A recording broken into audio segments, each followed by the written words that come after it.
Nos encontramos en el puente de Locañas, que cruza el canal San Carlos. Por aquí cruzarían más de 500 soldados balmaceístas para masacrar a una montonera de 130 jóvenes, casi desarmados, que se escondían en unas casas un poco más arriba.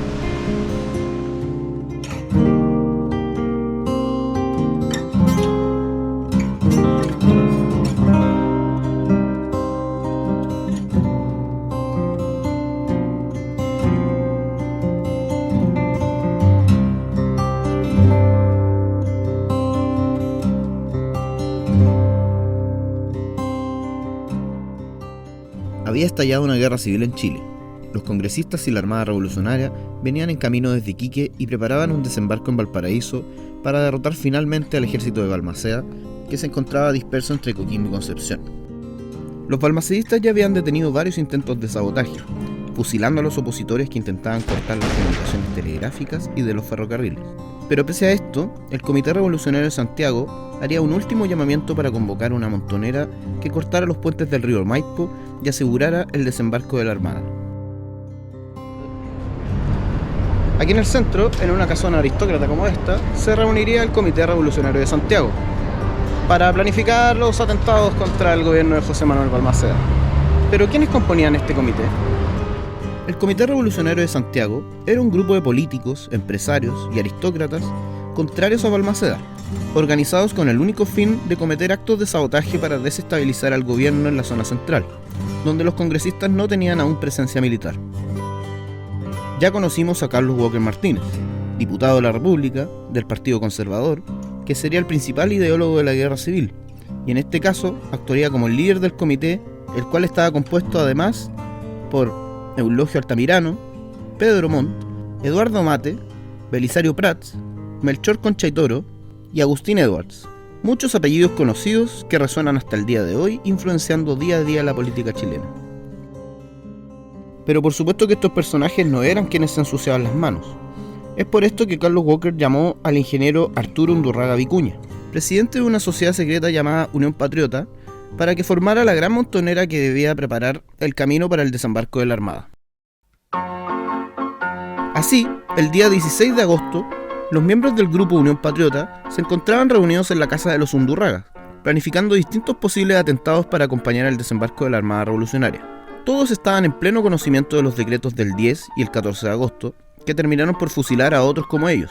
Incluso juntaban sed de venganza por el fusilamiento de Ricardo Camin. Whisky y cigarrillo en mano fueron interrumpidos por el dueño de casa, Arturo Undurraga, el presidente del grupo, con órdenes directas de Carlos Walker. Undurraga les informó que debían conformar una montonera del mayor número de personas posibles, ya que la noche del 19 de agosto debían volar los puentes del río Maipo, y de ser posible los de Angostura de Paine. Se le dio la orden a los jefes para que reclutaran en los próximos días a la mayor cantidad de simpatizantes a la causa y que se reunieran el 18 de agosto en el fondo de Lo Echeñique. Varios partieron en ese mismo momento a cumplir la misión.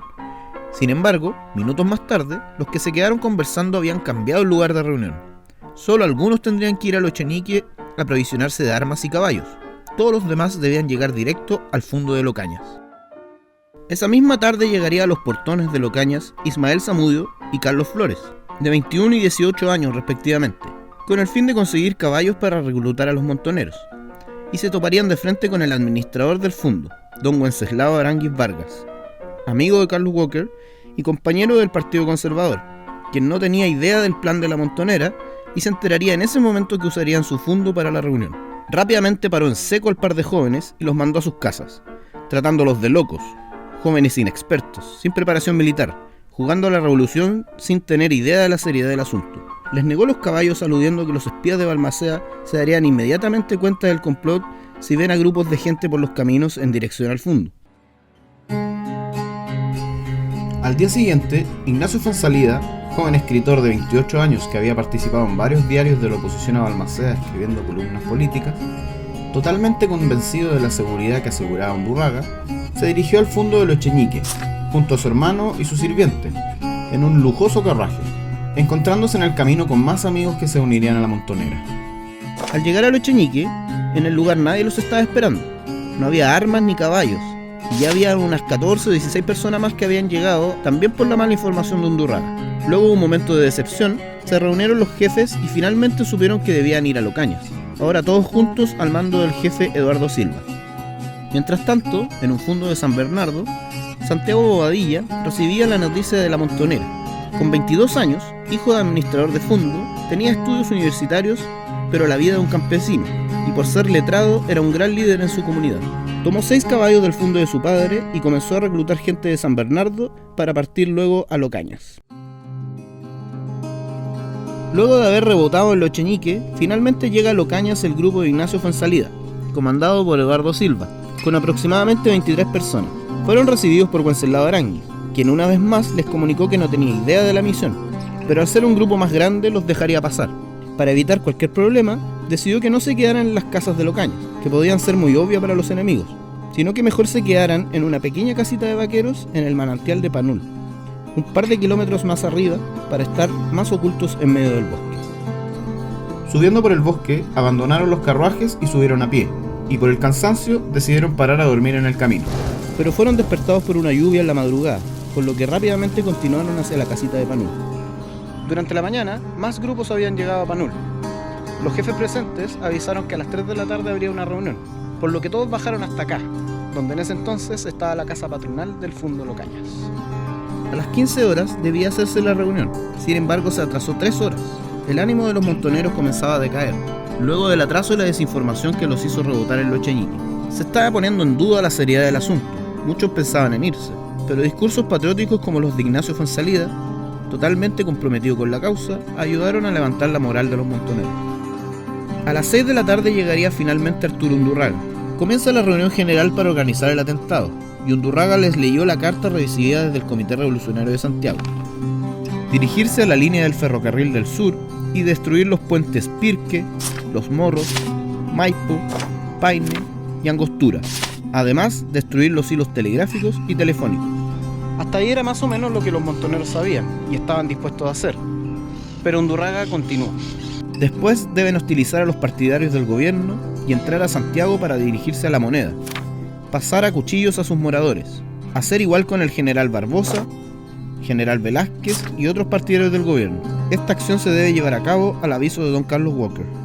Undurraga además les comentó que tenía 10.000 pesos en billetes de banco para sobornar al capitán Aspillaga y poder llevar esta montonera a San Antonio y preparar el desembarco de la Armada Revolucionaria. Undurraga prácticamente quería ganar la guerra solo, sacrificando a los montoneros reunidos en Locañas. Por lo mismo varios protestaron. Era mucho más de lo que se les había dicho inicialmente y parecía imposible. Arturo Vial, otro de los montoneros aristócratas, fue a confrontar a Undurraga. Este lo trató de cobarde y a empujones lo amenazó diciendo que si desertaba sería asesinado por la espalda. Vial se tuvo que quedar, ya que Undurraga había ordenado a los centinelas a caballo a disparar si alguien pretendía irse sin permiso. Finalmente organizan cuadrillas de vigilancia. Serían 4 compañías, las cuales estarían a cargo como capitanes Rodrigo Donoso, Eduardo Silva, Ernesto Bianchi y Antonio Popin, quedando Undurraga como comandante en jefe. Debían hacer turnos de 2 horas, partiendo a las 8 de la noche, para hacer guardia en las casas de Locañas. A las 4 de la mañana debían partir hacia el puente del Maipo. El resto de las compañías permanecerían en Panul, durmiendo o preparando la dinamita y alistando las armas y municiones. Hicieron puntos de vigilancia. La colina al sur de la casita de Panul sería uno, al igual que el puente del canal Las Perdices y el puente del canal San Carlos. También mandarían un centinela recorriendo las cercanías del puente del Maipo para verificar la cantidad de guardias. Apenas comenzaba el segundo turno, comienza a escucharse el toque de una corneta a la lejanía que se acercaba rápidamente a Locañas. Había llegado el momento que Wenceslao Aránguiz había predicho. Por ser un lugar muy vigilado, vendría rápidamente el ejército a matarlos. Comenzó un caos. Los que esperaban en Panul se asustaron. Completamente desordenados e indisciplinados, comenzaron a huir en todas las direcciones, mientras otros tomaban las armas y municiones y bajaban a Locañas al enfrentamiento. En Locañas, mientras tanto, lo que ocurría era muy distinto. Estaban recibiendo un nuevo grupo que se sumaba a la montonera, que de forma muy estúpida tocaron la corneta para anunciar su llegada, alertando posiblemente a todos los fundos vecinos y posibles espías del gobierno, por lo que fueron fuertemente reprendidos por su falta de criterio. Varios volvieron a Panul para explicar la falsa alarma y volver a reunirse. Sin embargo, 4 personas no volvieron en toda la noche y debido al incidente, Las armas que estaban en Panul quedaron finalmente en Locañas. Ya en la noche del 19 de agosto, a tan solo 2 horas de partir hacia el puente del Maipo, llega Santiago Bobadilla, con un gran número de campesinos desde San Bernardo, todos a caballo, con algunos extra para quienes no tuvieran. Pese a todos los problemas ocurridos anteriormente, la llegada de Bobadilla subiría el ánimo de los ya cansados montoneros. De algún modo, que ahora la mayoría de la montonera sean campesinos y artesanos, tranquilizaba mucho a los jóvenes aristócratas. Todo estaba en calma.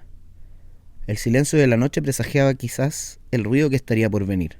La luna llena se reflejaba en las pozas que había dejado la lluvia la noche anterior. Quedaban solo minutos para partir en dirección al río Maipo. El centinela que vigilaba los puentes del Maipo había regresado. No había guardias en los puentes, hecho que entusiasmaba a los jóvenes y preocupaba a los mayores.